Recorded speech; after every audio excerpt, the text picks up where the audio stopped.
Hello guys, welcome to another video stock market. Friends, Devgiri torque transfer systems guys, इस company का IPO कुछ time पहले open हुआ था। आज इसका आखिरी दिन अप्लाई करने का, डे 3 का सब्सक्रिप्शन आज ओपन हो रहा है, जिसमें हम लोग डे 2 में कैसा सब्सक्रिप्शन हुआ था, इसका जीएमपी क्या चल रहा है, लिस्टिंग कैसा मिलेगा, इस आईपीओ में अप्लाई करना चाहिए या फिर नहीं, इन सभी चीज़ों को आज के इस वीडियो में डिस्कस करेंगे। चलिए फ्रेंड्स, वीडियो को स्टार्ट करते हैं।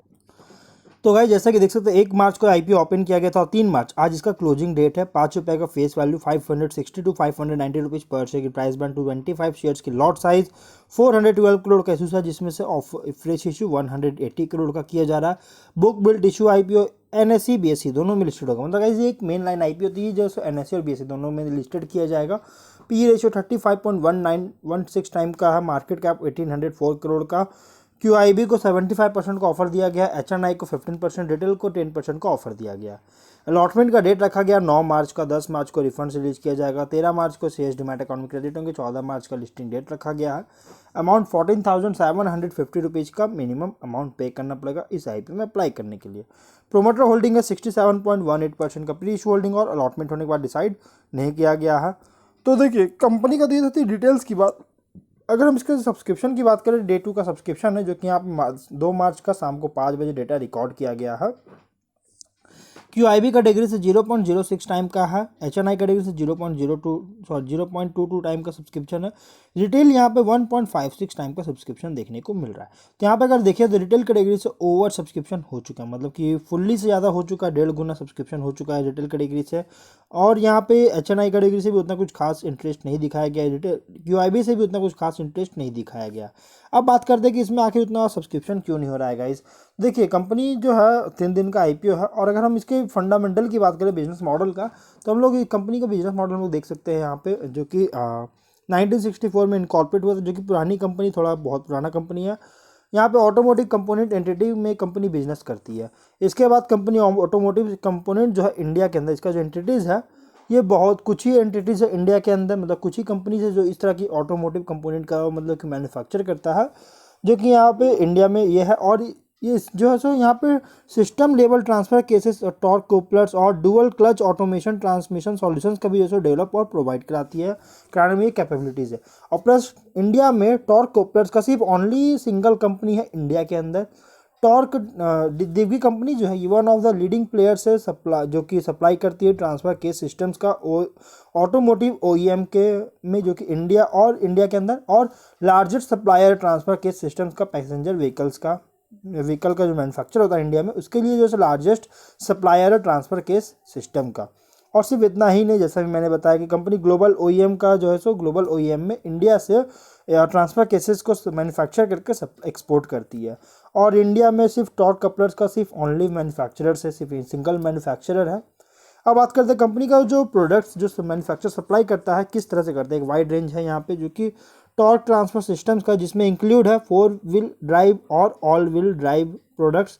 दूसरा है सिंक्रोनाइज करती है, यहाँ पे सिंक्रोनाइजर सिस्टम्स है, जो कि मैनुअल ट्रांसमिशन और DCT के लिए। और तीसरा है कंपोनेंट जो है यहाँ पे, मतलब कि टॉर्क ट्रांसफर सिस्टम और सिंक्रोनाइजर सिस्टम जो है मैनुअल ट्रांसमिशन और DCT और EVs के लिए जो मतलब कि किया जाता है, उसके लिए जो प्रोडक्ट्स का कैटेगराइज को मेंशन करने के लिए कंपोनेंट, मतलब कि प्रोडक्ट कैटेगराइज को जो करने के लिए कंपोनेंट्स का तैयार करती है कंपनी। यहाँ पे देखिएगा तो ट्रांसमिशन सिस्टम बनाती है EVs के लिए, DCT सिस्टम्स और rear wheel drive manual transmission का भी यहाँ पे जो सो कंपनी करता है।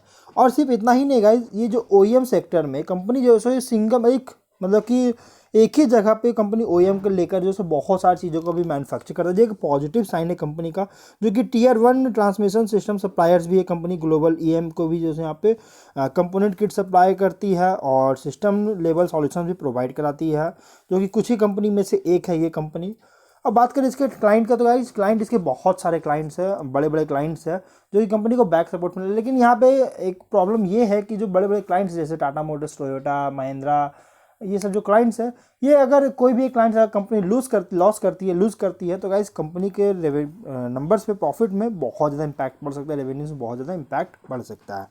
अगर हम इसके फिनेंशियल्स की बात करें तो 20 में 303 करोड़ का एसेट था, 170 करोड़ का रेवेन्यू, प्रॉफिट 28 करोड़ का, डेट था 50 करोड़ का। 21 में 362 करोड़ का एसेट्स, 195 करोड़ का रेवेन्यू, 38 करोड़ का प्रॉफिट, डेट था 26 लाख का। 22 में 405 करोड़ का एसेट्स, 241 करोड़ का रेवेन्यू, 46 करोड़ का प्रॉफिट और 12 लाख का डेट था। 21st हाफ 23 में 430 करोड़ का एसेट्स था, 137 करोड़ का रेवेन्यू, 25 करोड़ का प्रॉफिट और डेट था 50 लाख का। मतलब यहाँ पे देखिएगा एक पॉजिटिव साइन ये है कि कंपनी का 20 में डेट बहुत ज़्यादा था, लेकिन उसके बाद कंपनी डेट जो डाउन किया है उसके बाद कंपनी ने यहाँ पे डेट ना के बराबर ली है। और रेवेन्यू में भी, एसेट्स में भी अगर देखें तो लगातार इंक्रीज कर रहा है, रेवेन्यू भी अच्छी खासी इंक्रीज हो रहा नजर आ रहा है, प्रॉफिट्स भी तेजी देखने को मिल रहा है। ऑब्जेक्ट की बात करें तो इनका जो मैन्युफैक्चरिंग फैसिलिटीज़ है, इनके लिए कंपनी जो है सो इक्विपमेंट और मशीनरी का परचेज करना चाहती है, जिसके लिए कंपनी को कैपेक्स करना है और उसके लिए फंडिंग्स रिक्वायरमेंट है को जनरल कॉर्पोरेट पर्पस के लिए आईपीओ लाया गया है। मतलब ये गाइस कंपनी ठीक ठाक यहाँ पे देखिए तो अच्छी खासी कंपनी है, बहुत ही अच्छे सेगमेंट में भी ऑपरेट होता है, निश प्लेस बना के रखा है सेगमेंट में।